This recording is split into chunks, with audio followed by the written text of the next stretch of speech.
Hello, I'm Dr. Ralph Hughes, and in this video lecture, I talk about overcoming stress and burnout.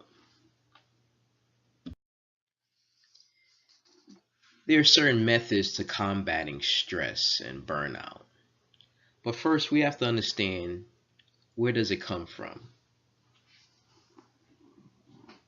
According to Maslach and later, when an organizational environment is unresponsive to people, to their aspirations, their limitations, and the way they work, chronic burnout is inevitable. There are several roads that lead to greater harmony between people and their jobs. There are six of them. The six areas of organizational life in which mismatches occur are the immediate environment people encounter at work, and within each of these are the starting points for the journey from burnout to engagement. Each of these six areas contains the critical factors that either cause the problems of mismatch and burnout or offer the solutions of good fit and engagement. These factors either contribute to exhaustion or sustain the energy that people bring to their work.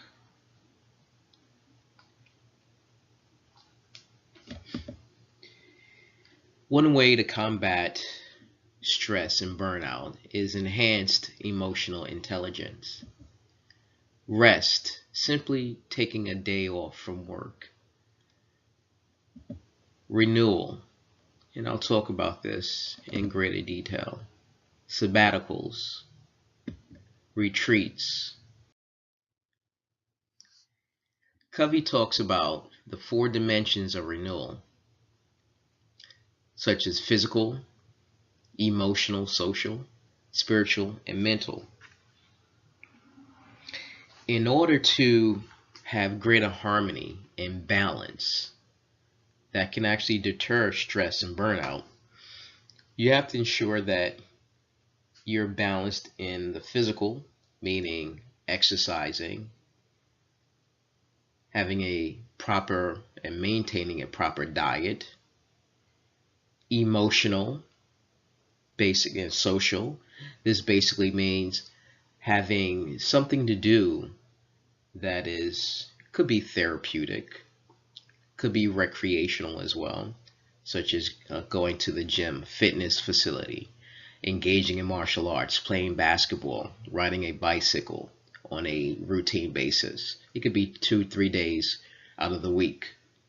Spiritual, engaging in that spiritual side, whether going to a church, reading a Bible, and also mental.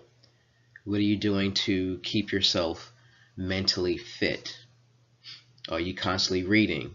Are you writing? Are you engaging in conversations that are in nature sophisticated? So, four basic areas of life. They're constantly renewing oneself in the four basic areas.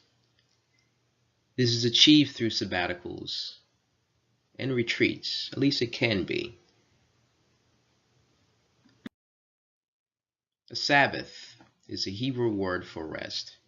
God rested and hallowed the seventh day. The Sabbath can also be characterized as an opportunity to break away from pressures in everyday living.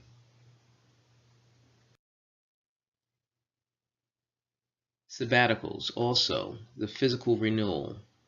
When you take a sabbatical, you're renewing yourself physically, psychologically. A sabbatical can be a day, it can be a weekend, it can be longer, and it can also be away from the office, and it should be away from the office. So looking again at the six paths to engagement, they either cause cynicism and alienation or promote increased involvement and commitment to the job. They either produce a lack of accomplishment and inadequacy or lead to greater effectiveness and achievement. Any of the six mismatches provides a good starting point for moving toward the goal of a better life at work. If we look at them in terms of fit and engagement rather than mismatch and burnout, they are translated into the following: sustainable workload, feelings of choice and control, recognition and reward, a sense of community, fairness, respect, and justice, meaningful and valued work. Along of the six paths, each, I should say, of the six paths toward these goals, these are two challenges creating harmony between people and their jobs in a way that leads to changing the environment as well as the people. So also targeting the job is critical, given all the evidence that burnout and engagement are primarily a function of the job situation. People cannot bear the entire burden of adjusting to fit the job, particularly when their efforts at that adjustment hit the upper limits and still fall to bridge that gap. Effective solutions need to recognize and accommodate both sides of the mismatches between job and person. Therefore, it will depend on mutual effort and shared agreement, no matter what the specific solution may be. However, progress does not depend on developing cumbersome bureaucratic procedures and structures to combat burnout. The challenge for organizational management, or organizational leaders, I should say, is to find ways to increase engagement without weighing themselves down with an increased administrative burden. It is up to organizational leaders to ensure that employees are given the tools needed to perform their tasks on a daily basis. But it is also important that organizational leaders provide opportunities for employees to limit the amount of stress. One way this can be accomplished, for example, is by ensuring that employees are not given more work than they can actually handle or bear on a daily basis. Sometimes we overload employees with work with so many structures in place to get the work done. It's almost impossible for the employees to get the work done on time or within an 8-hour day or time frame. And so what happens is that the employees, they add additional stress onto themselves because they know they have to get the work done. So they spend additional hours at the office to try to get the work done, etching out, carving out work, and at the end of the day, still can't get all the work done.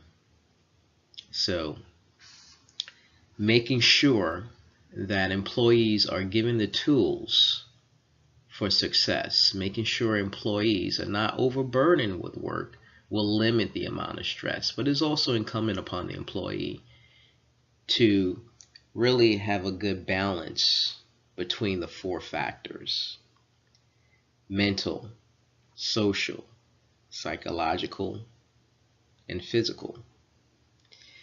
It is incumbent upon employees to make sure that their physical and mental well-being is sustained. The only way to do that is by really looking at the four factors and ensuring that they too limit the amount of stress that they bring on themselves. By having this win-win with the organizational leader and followers in place, understanding that the only way to accomplish organizational goals is to limit the amount of stress and burnout. This is the only way for organizations to thrive. But it takes the organizational leader and the employees to engage in this symbiotic relationship to ensure that stress is minimized throughout the organization. And by engaging in some of the activities presented, such as sabbaticals, etc. That will ensure greater harmony within the employee, and that will manifest itself in the organization.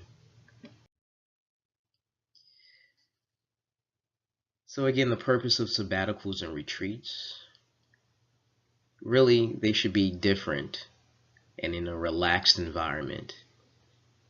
The reason is because people drop their armor and their fears, and they feel free to strategize in creative ways.